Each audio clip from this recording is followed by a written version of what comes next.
Hey guys, welcome back to my channel. It's your girl Kiki, or shall I say Salam alaikum guys.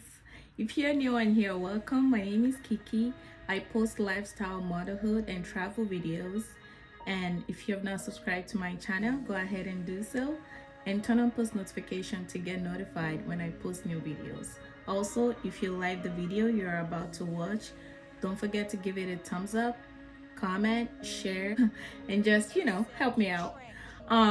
So today, oh my gosh, you guys, I'm a little bit frustrated. This is the second time that I am shooting this video. The first one that I shot, I edited it the first time, my phone crashed. I edited it the second time, same thing happened, my iMovie kept crashing, so I had to forget all about that file and film in a new one. I am literally filming in real time right now. Like, today is December 25th. It's Christmas Day and I want to try my best to release this video today. I'm gonna try. Before I get started on this video, I want to say a very big thank you to the people that reached out to me the weeks that I wasn't posting. Before I posted 2 weeks ago, a few people did reach out to me on Instagram and I was surprised, and it also felt nice to know that people are out there who are noticing that I was gone. I appreciate you guys. I just want to say thank you so much. I came back with the flu from Saudi Arabia, so I was sick, and then I gave the twins the flu, so they got sick, and so that's why I was gone. YouTube was the last thing on my mind, but I'm back and better, and let's get started on this one. I'm gonna be looking at my iPad because I have my checklist there, and so if you see me look down. So today we're gonna talk about the tips to having a successful Umrah. I have not done Hajj before. This is my first Umrah trip, so I'm just going to share the one or two things that I think are very important with you guys. First thing, you want to make sure that you plan ahead, and I say that in terms of things like getting your insurance, your visa, making sure your passport is up to date, and things like that. It's very, very important. And secondly, I would really advise that you go through the Hajj and Umrah agencies. There are a lot of agencies out there. That's what they're focused on, and they'll help you with things like hotel, like your transportation and things like that. I went with one of search agencies and it made a trip a lot more easy. Third thing, make sure you're putting on your masks, especially when you're in public spaces. People cough a lot over there because of the humid and dry weather, and you don't know who has something that's contagious, so you want to make sure you protect yourself. So pack a lot of masks, make sure you have it on, especially during the day in public. It's very crowded. Another thing to prepare is, like, a month before you go to Saudi Arabia, I would really advise that you get like vitamin C supplements or drink or whatever, like a month before. Just take it like consistently to try to protect yourself from getting sick. People do get sick a lot, and even while you're there, you might want to be taking some vitamin C to protect yourself. I mean, I did all I could and I still came back with a flu anyway, so just be cautious. Make sure you pack comfortable shoes. You're going to be doing a lot of walking because the mosques are huge, they're big. You're going to be walking a lot. I would really advise that you plan to do your Umrah like as soon as you get there, just so that you know it's done, and then you have enough time to spend at the masjid to just like connect and pray and do zikr and things like that. So you want to make sure you give yourself enough time. If you're through with your Umrah, you feel more relaxed to be able to do those things and also to explore Saudi Arabia itself. Always have like a copy of your passport and always have your visas with you always. Another thing is, when you're leaving, you want to make sure you have all of your important, like, essential items in your carry-on luggage or in your personal bag, that you're gonna take with you to the plane. And the reason is because apparently there's a lot of stories about bags getting lost or missing when you get there. That did not happen to us, but just to put it out there, you want to make sure you do that. And that's gonna lead me to this next tip. So in our case, in order to prevent our bags getting lost, we packed all our stuff in our carry-on and personal item. We did not check in any bag. So when we got there, because we did a lot of shopping, obviously for family, friends, for ourselves, we needed a bag to bring back all the stuff that we bought. So we bought these bags there. They cost like 10 or 15 reals. For those of you that are Nigerians, that's the Ghana Must Go bag. I'm gonna attach a picture somewhere here. But anyway, we got that bag to pack our stuff, and then when we got to the airport, they would not let us through with those bags.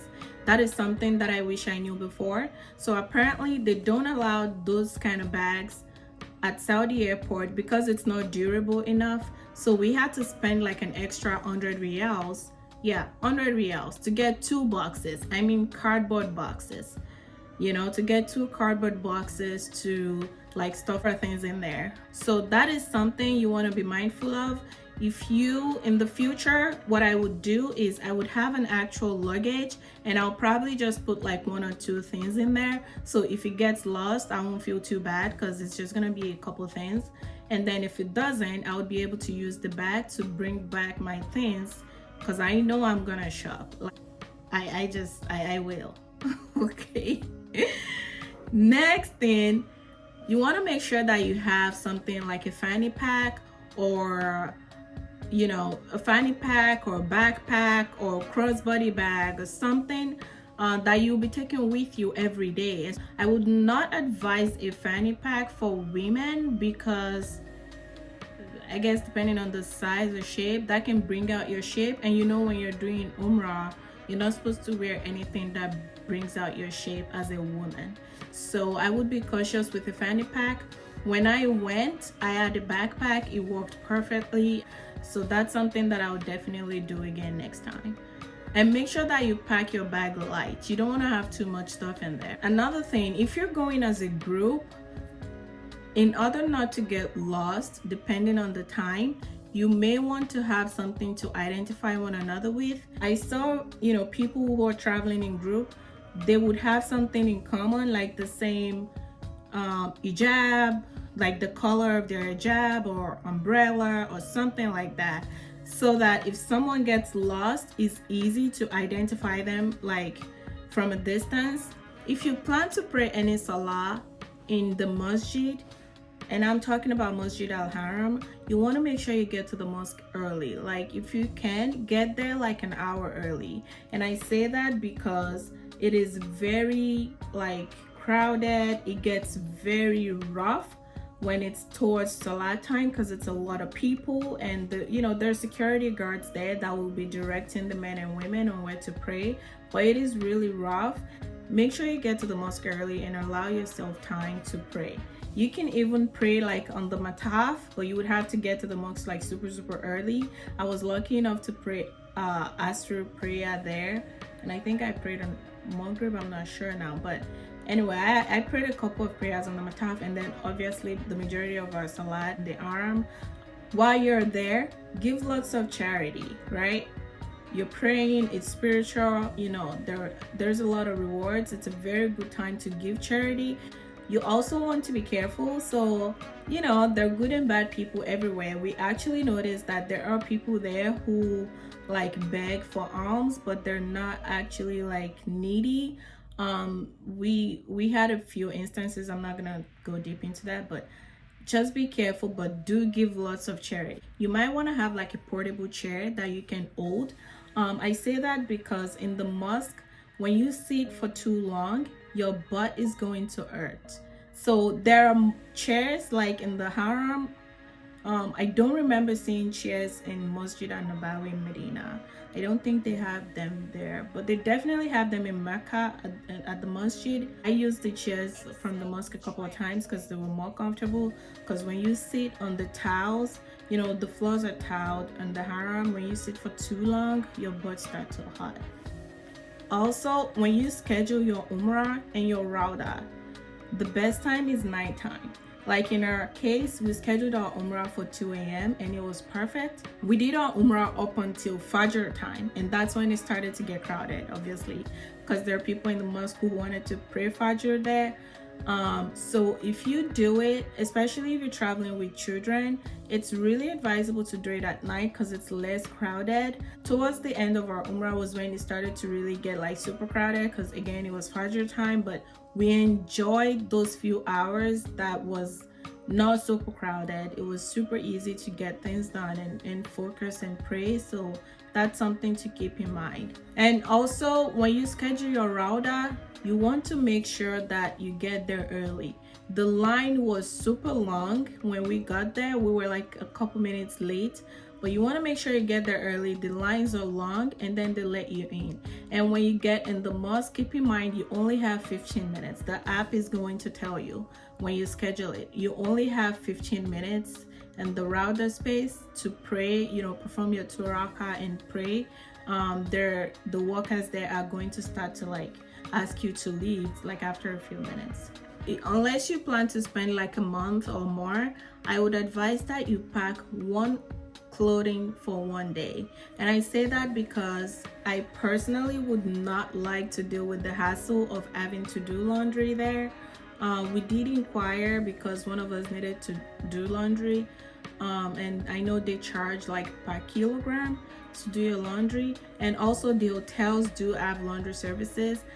Personally, I would be scared of my things getting lost, so it's a no for me. So I would pack like one cloth for one day and a couple of extras, obviously, just in case, to avoid having to do laundry there. Another thing is, if you don't know how to pray the janaza prayer, I would advise that you learn how to pray janaza in both Masjid al-Haram and Masjid al-Nabawi. They pray janaza after each salah. It's very rewarding to pray janaza because some people are gonna pray for us too when we go. So it's very helpful to know how to pray janaza so you can participate in some of those prayers. If you don't have a translator app on your phone, I would advise that you download one, like any translator application. If you don't speak Arabic and it might be hard for you sometimes to communicate with people if you need directions or just need to ask questions or something like that, it's good to have the translator app on your phone because you can use it to communicate. Be very careful with street food. You can get sick from street food, and I know that it's not going to be everybody. Obviously, going to the restaurants to get your food, we usually go into like the restaurants inside the malls throughout our stay, and we didn't get sick from any food, but I've heard a lot of people say they get sick from the street food there, so I would be very, very careful with that. And this final tip, some of you may not think about, but if you're a woman, you want to make sure that your cycle does not contradict the time you're going for your Umrah or Hajj, whatever the case may be, so that you're able to participate in all of your prayer and your rituals. I would advise you to see your doctor if you're gonna need to get like some birth control pills or something to prevent your cycle from showing up while you're there. Anyway, these are my tips to a successful Umrah. If you have any questions about anything I said, go ahead and put it in the comment section. If you think I'm missing out on anything, again, put it in the comment section and I will respond. And also, I'm going to post a checklist of the items that you need to pack with you in a separate video, and I am also going to post my actual Saudi Arabia vlog. I don't know if that's going to be in 1 or 2 parts, but we're going to see. So watch out for a few more videos related to this trip. Can you guys notice that I'm in the boys' room? I'm trying out different locations in the house to see which one I like most to be filming at. I want to have like a permanent spot for my YouTube videos. You guys, let me know what you think about this background. Is it too childish? Is it cute? Is it nice? Let me know. And anyway, if you enjoyed this video, go ahead and give me a thumbs up, comment, share, subscribe to my channel. If you have not, I appreciate it. And turn on post notification to get notified when I post new videos. And happy holidays to all those who celebrate. I hope your day is going well, and I will see you all in my next one. Have a good one. Bye.